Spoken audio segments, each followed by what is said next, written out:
Alright, hi guys, it's Esquilax again, and today we're going to be continuing our journey on Civilization 5, not Civilization 6. Obviously we don't have Civilization 6 because, I don't think it's even available to us yet, but just to kind of quickly recap everything we've done in the last few parts, our religion has grown significantly. Hold on, whatever. Our religion has grown significantly, and so we've made great progress in the way of growing our religion. Obviously, we're here in Berlin. We're making headways into Berlin. The Germans, the Arabs as well, or aka the Abbasids, are also with us in Catholicism. They are brothers and sisters in the Catholic faith, as well as these city-states that are co-inhabitants with us in this island. Um, I wanted to talk about real quick because I actually have some anthropology homework that I have due tomorrow at midnight.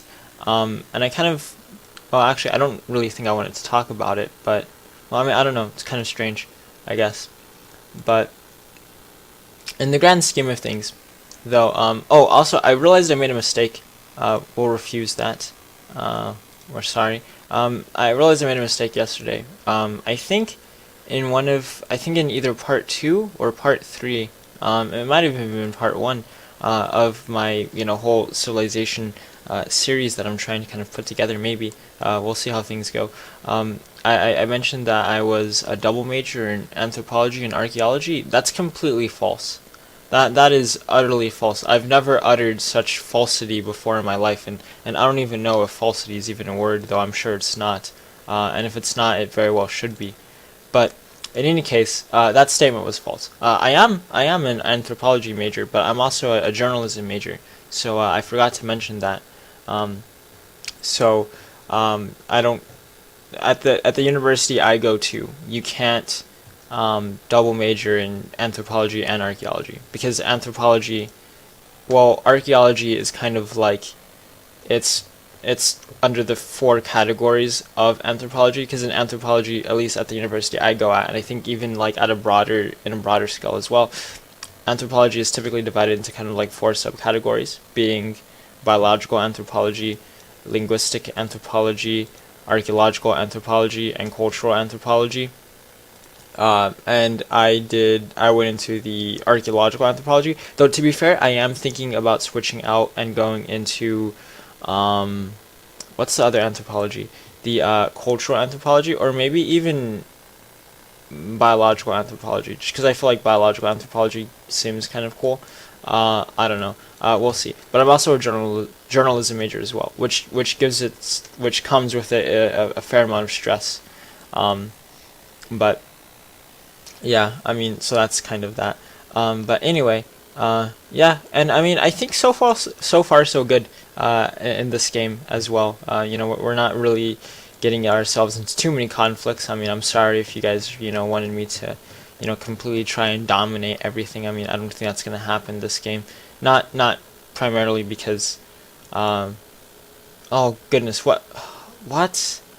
Oh my goodness, they had to. Why? I don't understand.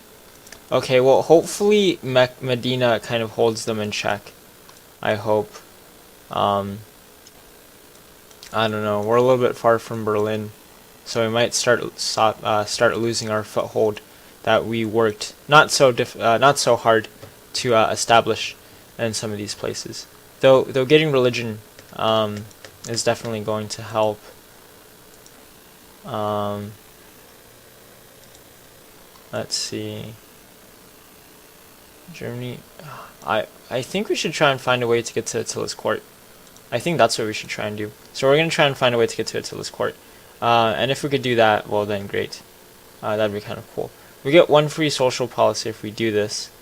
And so that begs the question: do we want to do that, or do we want to do pyramids? Or do we want to do any of these other things? Our happiness is relatively stable at 4. So I don't think Colosseum's completely necessary. I'd rather get one of these wonders. Goodness. None of these are really too terribly useful though, if I'm being honest. So it's kind of a toss-up, but we'll go ahead and get the Grand Temple. even though it's a national wonder, which means everyone in the game could get the Grand Temple as long as they have a religion. I'm pretty sure, at least. The Great Wall, Chichen Itza, requires something, I believe. Or we could go ahead and try and get Chichen Itza. We should try and get Chichen Itza.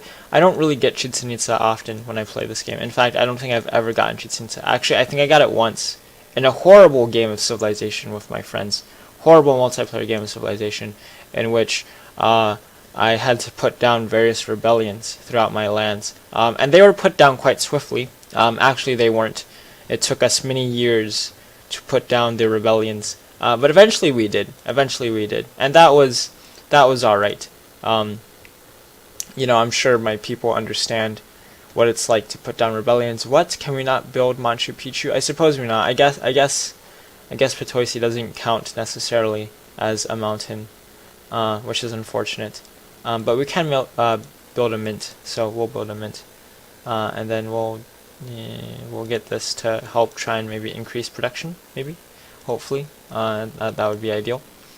And we're gonna send these people all the way around to try and get to Attila's court.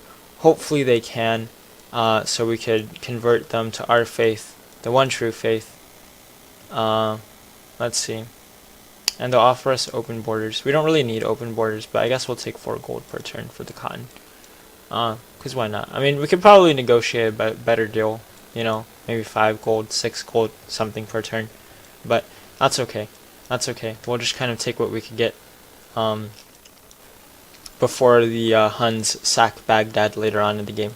Which they ultimately will, I'm sure. I'm sure they'll come over and sack Medina or Mecca like they did historically. So hopefully they do.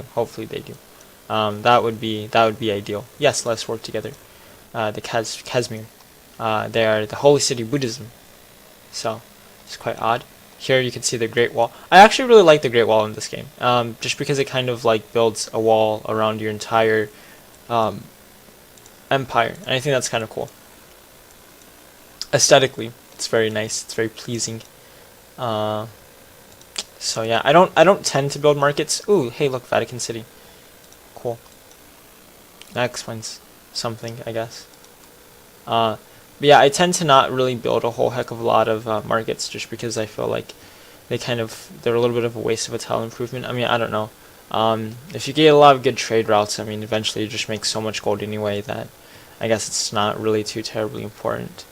But anyway, in my anthropology class, as I was talking about before, we were talking about the nature of power, I suppose, and why is it that, according to some people, specifically this Italian Marxist, who I believe he was an Italian Marxist, believed that that there's a hegemony within our society, and that class is kind of he is a Marxist, by the way, so I mean that should kind of go without, I mean, if I say class, I mean that should be a good indication of political ideals. Not that anyone who says class is, a Marxist or anything like that.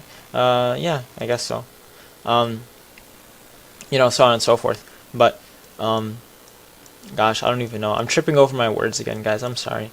But yeah, I mean, anyway, what he proposed was that, we have a hegemony within our society, and that hegemony is basically kind of like when everyone is in agreement. The Arabs got Chichen Itza. When everyone's in agreement that, okay, sure, there's a class hierarchy within our society, and that, okay, well, who's this guy? Oh my goodness. These guys are going to be a problem. Let's see. We have 400 and something points. So, according to this, we're just behind Kashmir. Which is pretty good, actually. Pretty good. Not bad at all. So, that's nice. But anyway, within our society, and the main reason why this is a thing, again, I'm tripping over my words, is because we allow it to be a thing. Like, we allow the fact that, like, we kind of accept the fact that, oh yeah, there's people who are higher, who are above us within the social ladder of things. And That makes sense. That makes sense. It's kind of like, okay, well, violence is not an effective way to kind of keep hegemonies together, um, and so consequently, um, you know, it's kind of been accepted as the norm. That's why violence isn't necessarily prevalent within societies where there are hegemonies. But I'll talk about that a little bit later in my next part because I'm actually done with this part, which is kind of crazy. I'm already at 10 minutes, so I'll try and keep these about 10 minutes, maybe 9 minutes sooner. But I mean, I don't know. We'll see. But thanks for watching, guys, and I'll see you guys later. Thanks. Bye.